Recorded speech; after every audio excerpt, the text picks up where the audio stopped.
신 주님의 은총과 평강이 예배드리는 모든 분 가운데 함께 하시기를 간절히 축원합니다.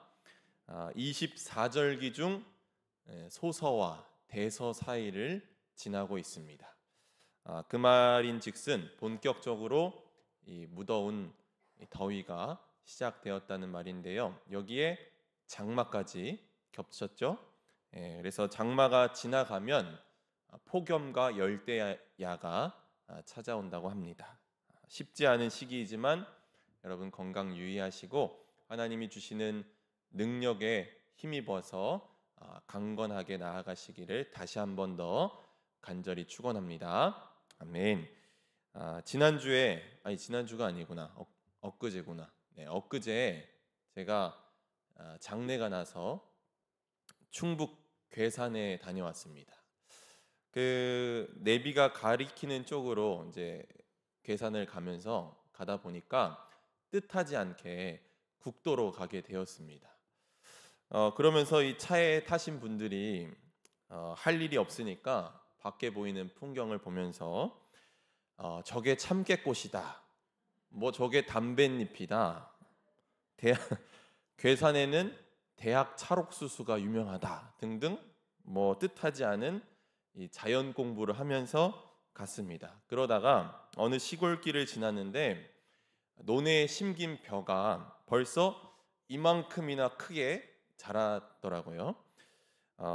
제가 알고 보니까 이 시기, 이 소서와 대서 사이 이 시기에 논에 심겨진 모는 이 뜨거운 기온과 높은 습도 속에서 아주 쑥쑥 자라난다고 합니다.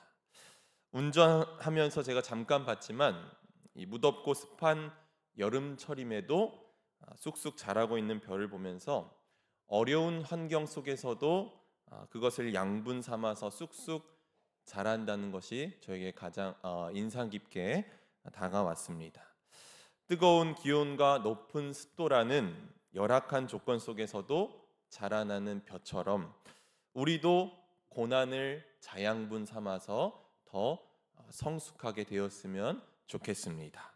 저와 여러분이 고난과 어려움 속에서도 그것을 자양분 삼아서 더 성숙해지고 또 풍성한 열매를 맺는 삶이 되시기를 주님의 이름으로 간절히 축복합니다. 오늘 우리가 함께 나눌 말씀은 이사야서의 말씀입니다. 드디어 모세오경과 역사서와 시가서를 지나서 예언서에 들어왔습니다. 구약 성경의 이사야부터 마지막 말라기까지를 우리는 예언서라고 그렇게 부릅니다. 이 예언서에는 대예언서와 소예언서가 있습니다. 대예언서에는 이사야, 예레미야, 에스겔, 다니엘이 있습니다. 그리고 나머지는 이제 소예언서라고 얘기하는데 대소의 차이가 무엇입니까, 여러분? 대소의 차이는 중요도의 차이가 아니라 분량의 차이입니다. 다 중요한 말씀입니다.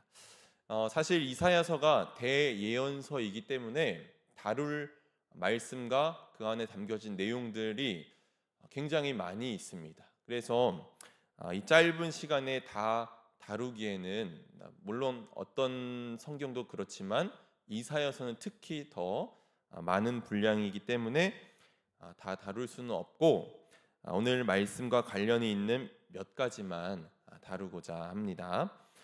여러분 이사야서 하면은 어떤 말씀이 가장 먼저 떠오르십니까? 여러 가지 말씀이 있지만 저는 이사야서 53장 5절 말씀이 떠올랐습니다. 그가 찔림은 우리의 허물을 인함이요 그가 상함은 우리의 죄악을 인함이라. 그가 징계를 받음으로 우리가 평안을 누리고 그가 채찍에 맞음으로 우리가 나음을 입었도다. 아멘. 여러분 이사야서의 이 말씀을 기억하면 누가 떠오릅니까? 예수 그리스도가 떠오릅니다. 이사야서는 시편과 더불어서 신약 성경에서 가장 많이 인용된 책입니다. 무엇보다 이사야서에는 예수 그리스도를 상징하고 암시하는 표현들이 굉장히 많이 있습니다. 그래서 이사야서를 제5복음서다. 지금 4복음서잖아요. 저희가 이사야를 제5복음서다라고 그렇게 말하기도 합니다. 그렇다고 이사야서를 단지 예수님의 생애와 그 사역을 연결짓기 위해서 한 구절 한 구절 읽어가는 것은 의미가 없습니다. 개신교의 출현 이전부터 이미 이사야서의 말씀은 하나님을 믿고 따르는 신앙에 있어서 매우 중요한 책이었기 때문에 분량이 많지만 한 장 한 장 그 시대와 연관해서 읽어가야 합니다. 다만 우리가 염두에 두어야 할 것은 뭐냐? 이 구약 성경의 배열이 주는 의미가 있는데요. 여러분, 구약이 처음에 창세기, 창출, 레민신, 이걸 뭐죠? 모세 오경이라고 시작해서 5경부터 시작해서 역사서, 그 다음 시가서, 마지막으로 예언서 순으로 그렇게 되어 있습니다. 예언서 다음은 무엇입니까? 신약의 복음서입니다. 자, 그러면 성경에서 예언서의 위치는 구약의 결론이자 신약의 예비라고 할 수 있습니다. 구약에서 주어진 율법과 이스라엘의 역사 및 그들의 삶의 문제를 차례대로 다룬 다음에 이 이스라엘 역사 속에서 이스라엘 백성들이 실패한 삶을 살았음을 선언하고 그들에게 임할 심판을 선포합니다. 그러나 예언서는 심판만 있지는 않습니다. 심판 이후에 하나님이 의도하신 회복과 회복에 대한 기대가 담겨져 있습니다. 이런 예언서가 구약의 마지막에 놓이면서 예수 그리스도의 길을 예비한다고 볼 수 있습니다.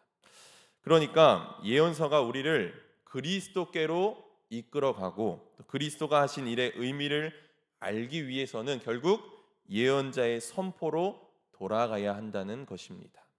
중요한 것은 구약의 말씀을 읽으면서 예수의 흔적을, 보이지 않는 예수의 흔적을 찾아내려고 하는 게 중요한 게 아니라 구약을 통해 선포되는 내용을 충분히 이해하고 납득할 때, 그럴 때 이 땅에 오신 하나님의 아들 예수 그리스도의 온전하신 뜻을 깨닫게 될 수 있다는 것입니다.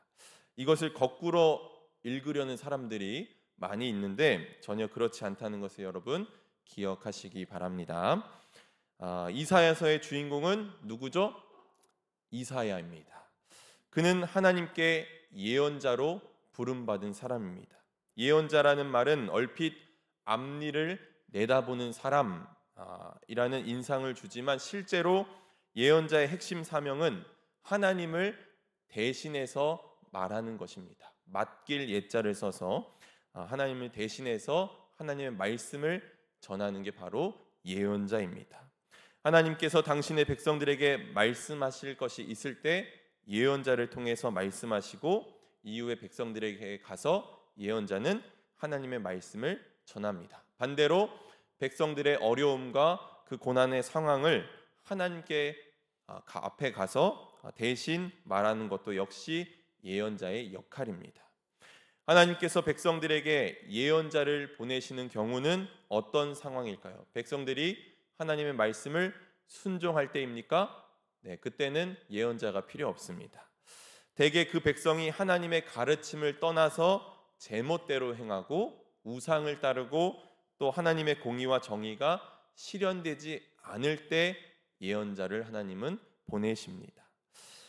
그때 하나님께서 예언자를 보내셔서 이대로 행하면 장차 무서운 심판이 임할 것이다 라는 그런 경고의 말씀을 전하십니다. 그래서 미래에 관한 말씀이 선포되지만 실상 모든 관심은 미래가 아니라 지금 현재에 있는 것입니다. 이제라도 돌이킬 것을 촉구하기 위해서 이 다가올 미래의 심판을 예고하고 있는 것입니다. 또 예언자들은 회복의 말씀을 전하기도 합니다.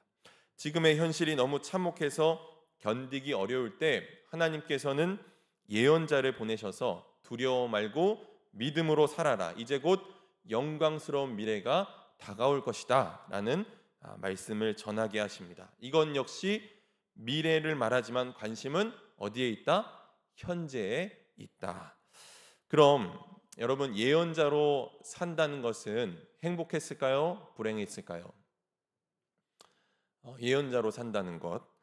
예언자는 대개 사람들에게 환영받지 못하는 존재입니다. 왜냐하면 사람들이 듣기 싫은 말을 전하기 때문입니다. 그런데 예언자는 자신이 스스로 예언자가 되겠다고 선택한 것이 아닙니다. 하나님의 영이 그 예언자를 사로잡아야만 합니다.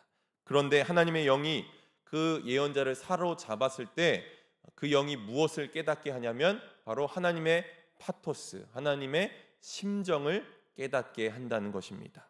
이 세상을 바라보면서 분노하고 계시는 하나님의 마음을 그대로 느끼는 사람이 예언자입니다. 하나님의 마음 아픔을 그대로 느끼는 게 바로 예언자라는 것입니다. 대개 예언서의 첫 머릿말은 예언자와 그 시대 배경에 관한 소개가 되어 있습니다. 우리 이사야서 1장 1절 말씀을 우리 함께 읽어보도록 하겠습니다. 1장 1절 말씀 함께 읽습니다. 시작.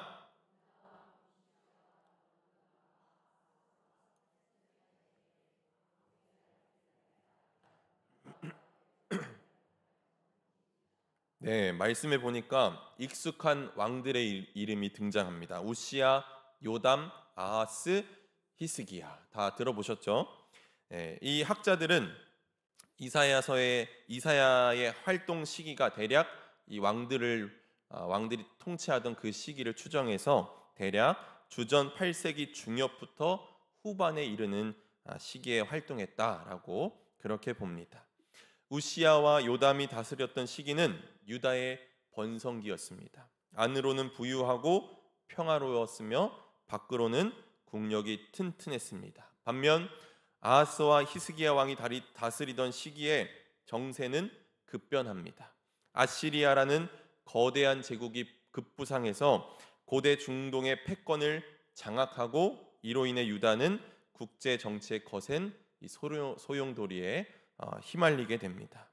이사야서 1장부터 39장까지가 바로 이 시기 아시리아의 위협 아래 있던 유다의 현실과 관련된 내용입니다.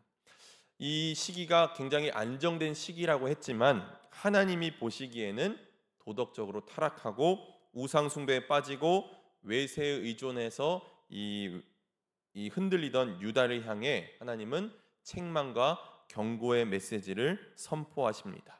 그 이후에 주전 587년에 유다는 바벨론에게 망하게 되죠. 다시 당시에 유다의 중요한 사람들이 바벨론의 포로로 끌려갔고 이때부터 포로기가 시작됩니다. 이사야서 40장부터 55장은 이 포로기의 상황을 배경으로 하고 있고 낙심한 백성들에게 위로와 소망의 말씀을 전해주고 있습니다. 그 이후에 이 바벨론 포로기를 지내다가 페르시아가 바벨론 제국을 무너뜨리면서 일명 고레스 칙령으로 이 포로되었던 사람들이 다 해방되어 고국으로 돌아가게 됩니다. 그래서 유다 백성들이 예루살렘으로 귀환해서 다시 그들의 삶을 재건합니다. 이사야서 56장부터 마지막 66장까지는 이처럼 귀환 이후에 현실의 어려움과 신앙적 회의에 빠져 있는 이들을 향해서 하나님께서 도전과 소망의 말씀을 전해주고 있습니다. 그러니까 이처럼 이사야서는 단일한 어떤 시기의 산물이 아니라 수십 년에 걸쳐서 이어진 복합적이고 장기간의 이 하나님의 말씀과 계시로 구성되어 있다는 것입니다. 그렇기 때문에 우리가 성경을 읽을 때 염두에 두어야 할 것은 예언서라고 해서 하늘에서 갑자기 뚝 떨어진 신비스러운 계시가 아니라 매우 구체적이고 역사적인 상황 속에서 주어진 하나님의 말씀이라는 것입니다. 이것이 굉장히 중요합니다. 여러분 이것을 잊어서는 안 됩니다. 이런 상황을 무시한 채로 성경을 읽으면 그 메시지는 공허한 신비주의나 자의적 해석으로밖에 될 수밖에 없습니다. 이것이 오늘 사입이나 이단에서 성경을 이해하는 방식입니다. 이런 식의 영적 이해는 말씀의 한 부분이 아니라 하나님이 구체적인 역사적인 그 상황 가운데서 주신 그 말씀 전체를 저버리는 일입니다. 그러므로 우리는 하나님의 말씀이라는 이 영원한 진리가 구체적이고 역사 속에서 특정한 상황 속에서 주어졌다는 것을 명심하며 말씀을 읽어야 합니다. 하나님의 말씀은 결코 역사와 현실과 분리될 수 있다?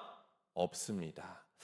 오히려 구체적인 역사 속에 들어와서 현실과 부딪히고 그 말씀이 개입하고 또 그 말씀이 드러나게 되는 것입니다. 이런 맥락 속에서 오늘 제가 선택한 본문 이사야서 49장 1절에서 7절 말씀을 함께 살펴보고자 합니다. 아시겠죠, 여러분? 네, 더 많은데 아주 짧게 다뤘습니다. 앞으로 이제 예언서에 대한 이야기들은 쭉 이어서 계속해서 다른 목사님들께서 하실 테니까 저는 이 정도만 다루도록 하겠습니다. 오늘 본문 이사야 49장 1절부터 7절 말씀은 고난받는 종의 두 번째 노래라고 불립니다. 이사야서 40장 이후부터 여호와의 종이라 불리는 인물이 반복적으로 등장하는데 이 종이 부르는 노래를 성서학자들이 종의 노래라고 그렇게 부릅니다. 총 4번의 종의 노래가 등장하는데 이 종의 노래는 바벨론 포로기의 어둠 속을 살아가던 백성들에게 참된 위로와 구원의 소망을 주는 것입니다. 오늘 본문인 고난받는 종의 두 번째 노래는 섬들아 내게 들으라, 먼 곳의 백성들아 귀를 기울이라 라는 말로 시작됩니다. 그리고는 자신의 소명을 밝힙니다. 1절 하반절 말씀 보면 여호와께서 태에서부터 나를 부르셨고 내 어머니의 복중에서부터 내 이름을 기억하셨다. 태에서 나를 부르셨고 내 어머니가 복중에서 내 이름을 기억하셨다라고 했는데 이것은 그 일이 그 사람과는 무관하게 아주 오래전부터 정해졌고 그래서 바꿀 수 없을 정도로 강력하다는 것입니다. 그는 여호와께서 하나님께서 주신 소명을 기억한 것입니다. 고난의 한복판에서 바벨론 포로기를 살아가면서 그 고난의 한복판에서 자기의 소명을 잊지 않고 기억하는 일은 매우 중요합니다. 우리의 마음이 늘 공허하고 스산한 것은 하나님이 우리에게 주신 그 자기의 소명을 잃어버렸기 때문입니다. 저와 여러분의 소명이 무엇입니까? 구약 성경을 기초해서 말씀드리면 제사장 나라와 거룩한 백성으로 사는 것입니다. 이것이 바로 우리의 소명입니다.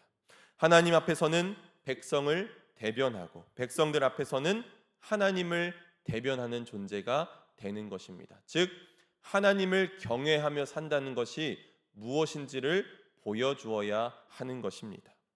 물론 소명을 받은 사람으로 산다는 것은 예언자처럼 외롭고 고단한 길일 수도 있습니다. 그럼에도 불구하고 소명은 은총인 줄로 믿습니다. 왜냐하면 우리같이 연약한 이들을 하나님께서 구원해 주시고 또 당신의 일을 이루시기 위해서 우리를 다 그 일에 동참하게 하신 것 그 자체가 우리에게 정말로 큰 은혜인 줄로 믿습니다.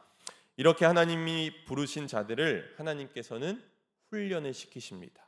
예언자들이 하나님의 심정을 그대로 느끼는 자들이라고 제가 말씀드렸는데 하나님은 우리가 하나님의 마음 아픔을 알기를 원하십니다. 그래서 나의 시선이 아니라 하나님의 시선으로 세상을 바라보고 하나님이 마음 아파하는 것을 내 마음의 아픔으로 여기기를 하나님이 원하신다는 것입니다.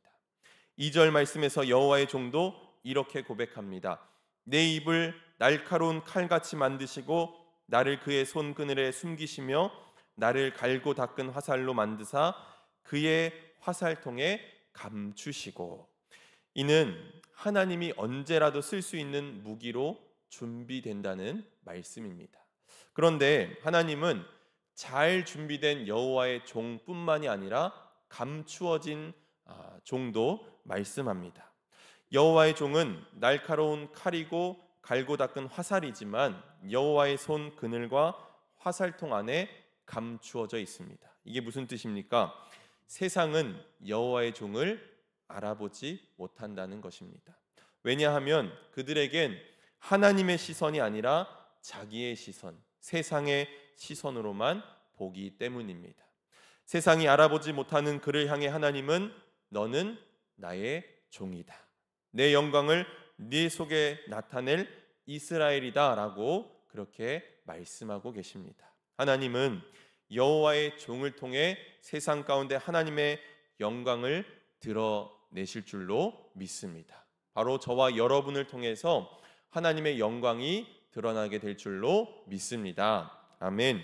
예수님께서도 이렇게 말씀하셨습니다. 요한복음 17장 4절 말씀에 나는 아버지께서 내게 하라고 맡기신 일을 완성하여 땅에서 아버지께 영광을 돌렸습니다. 십자가는 고통이지만 동시에 하나님께 영광이 된 자리입니다. 우리도 마찬가지입니다. 하나님께서 우리에게 부어주신 그 소명을 살아냄을 통해서 세상 가운데서 바로 우리를 통해 하나님의 영광이 드러날 줄로 믿습니다. 그런데 우리가 이 받은 소명을 살아내려고 수고하고 애썼음에도 불구하고 아무런 소용이 없다고 말할 수밖에 없는 현실을 만날 때가 분명 있다는 것입니다. 4절 전반절 말씀을 세번역 성경으로 보면 이렇습니다. 우리 다 같이 한번 읽어보도록 하겠습니다. 시작. 그러나 나의 생각에는 내가 한 것이 모두 헛수고 같았고 쓸모없고 허무한 일에 내 힘을 허비한 것 같았다. 사역을 감당하다 보면 우리도 그런 자리에 설 때가 참 많이 있는 것 같습니다. 정말 한 사람을 위해서 마음을 쓰고 애를 쓰고 정말 정성스럽게 돌봤는데 그가 마음에 상처를 내고 갑자기 떠나겠다고 말을 하면 마음 쓰고 애썼던 사람은 무너져 내립니다. 또 제가 이 얘기했다고 또 누가 또 교회를 떠났나 그 얘기가 아닙니다. 예를 드는 겁니다. 여러분 정말 마음을 다해서 그 사역을 이끌어가고 내가 정말 그 사역에 대해서 씨름하고 끙끙 앓으면서 문제들을 해결해 가는데 정작 거두어지는 열매가 없다면 절망할 때도 있습니다. 제 자신을 돌아보니까 제가 그랬던 것 같습니다. 제가 불꽃교회에 온 지 이제 7월 마지막 주가 되면 이제 3년이 되었습니다. 더 한 5년쯤 된 것 같은데 아직 3년밖에 안 됐습니다. 처음엔 제가 교회 사역을 시작하면서 하나님이 맡기신 이 사역을 통해서 내가 뭔가를 이루어내야겠다 이런 마음을 많이 가지고 있었습니다. 성도님들이 변화되고 또 열매를 맺게 해야 한다고 제가 그렇게 스스로 생각하면서 사역을 했습니다. 물론 감사한 열매도 그 중에는 있었습니다. 그런데 진짜 열매는 하나님께서 제게 주신 진짜 열매는 바로 제 자신이 바뀌었다는 것입니다. 사역을 통해서 하나님이 저를 다듬으셨고 말씀에 더 귀 기울이게 하셨고 인내하게 하셨고 성숙하게 하셨다는 것입니다. 결국 하나님께서 저에게 이 사역을 맡기신 이유는 다른 누구를 위해서가 아니라 바로 저를 위해서였다는 사실을 제가 깨달았습니다. 내가 이 사역을 붙들고 씨름하고 끙끙 앓고 하면서 결국은 제 자신이 크고 있다는 것을 깨닫습니다. 여러분 예수님께서도 12제자를 훈련시키실 때 그들이 쓰임받기 전에 먼저 그들이 자라게 하기 위해서 그들을 훈련시키셨습니다. 오늘 혹시 여러분 중에 여러분의 소명을 감당하다가 지치고 한계에 부딪힌 분들이 계십니까? 여러분 기억하시기 바랍니다. 하나님은 오늘도 여러분을 훈련시키고 계십니다. 저와 여러분을 더 성장시키고 더 성숙시키기 위해서 하나님은 오늘 우리에게 당신의 일을 맡기셨음을 여러분 기억하시기 바랍니다. 다른 누구를 위해서가 아니라 바로 나를 위해서 그 일을 맡기셨습니다. 여호와의 종은 헛수고처럼 보이는 삶일지라도 여호와 하나님이 함께 계신다는 사실을 직시하고 자기의 현실을 기쁘게 받아들입니다. 하나님은 그런 여호와의 종에게 다시 한번 소명을 확인시켜 주십니다. 5절 말씀 보니까 그는 태에서부터 나를 그의 종으로 지으신 이시요 야곱을 그에게로 돌아오게 하시는 이시니 이스라엘이 그에게로 모이는도다. 그러므로 내가 여호와 보시기에 영화롭게 되었으며 나의 하나님은 나의 힘이 되셨도다. 아멘. 세상에서 그의 사역은 헛수고처럼 보였지만 여호와 하나님 앞에서 그는 존귀하게 보여집니다. 보잘것없고 약해 보이지만 하나님이 보시기에 그는 영화롭고 하나님은 그의 힘이 되어 주십니다.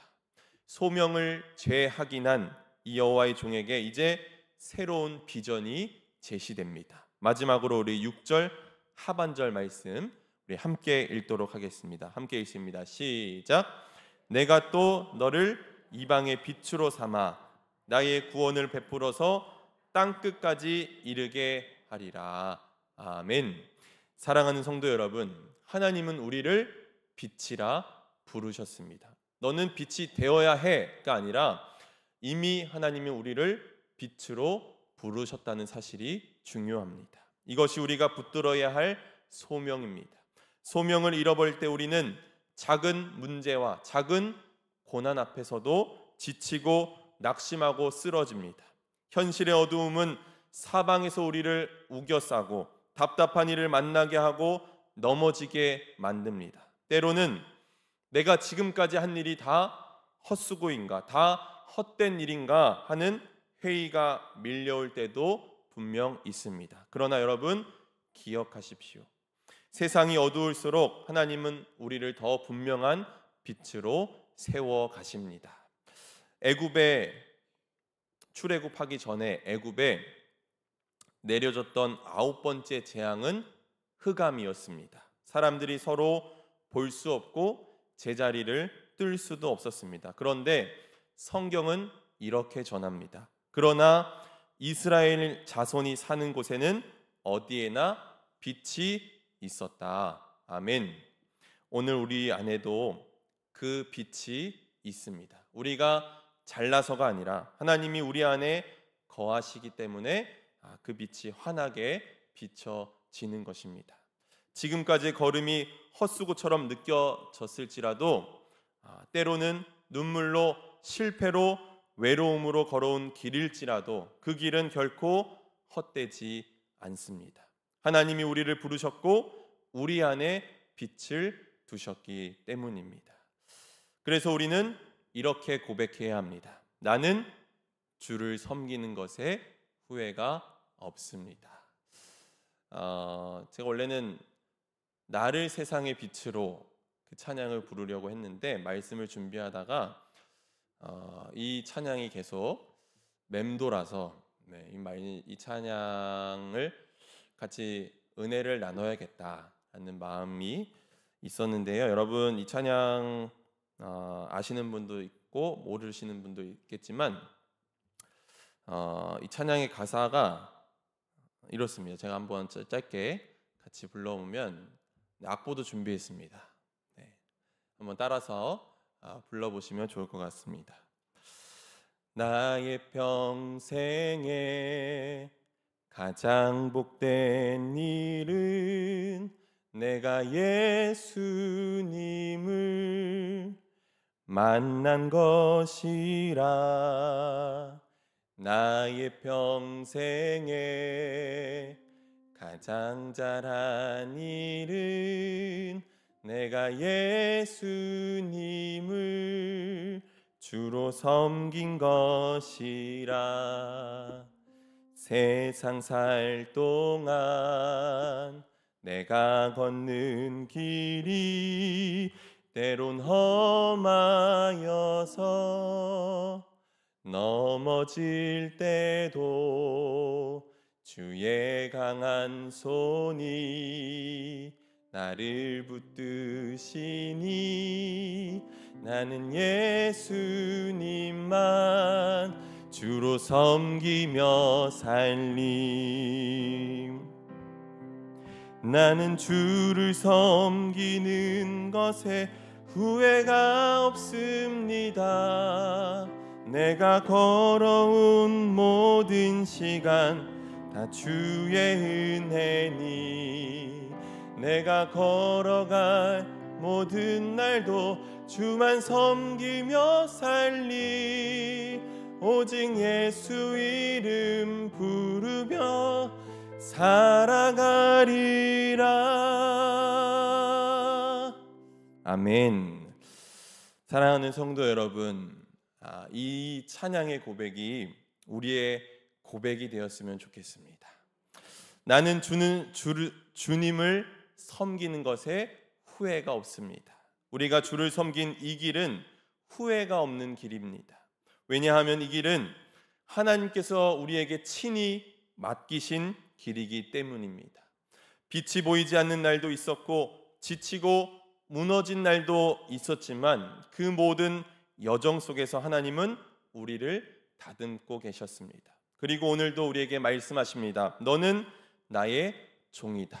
너를 통해서 나의 영광이 이 세상 가운데 드러날 것이다. 아멘. 이제 우리 안에 비춰진 그 빛을 세상을 향해 비추며 살아가시기 바랍니다. 고난 속에서도 침묵 속에서도 눈물 속에서도 빛을 따라가고 빛을 드러내며 살아가시기를 주님의 이름으로 간절히 축원합니다. 아멘. 함께 기도하겠습니다.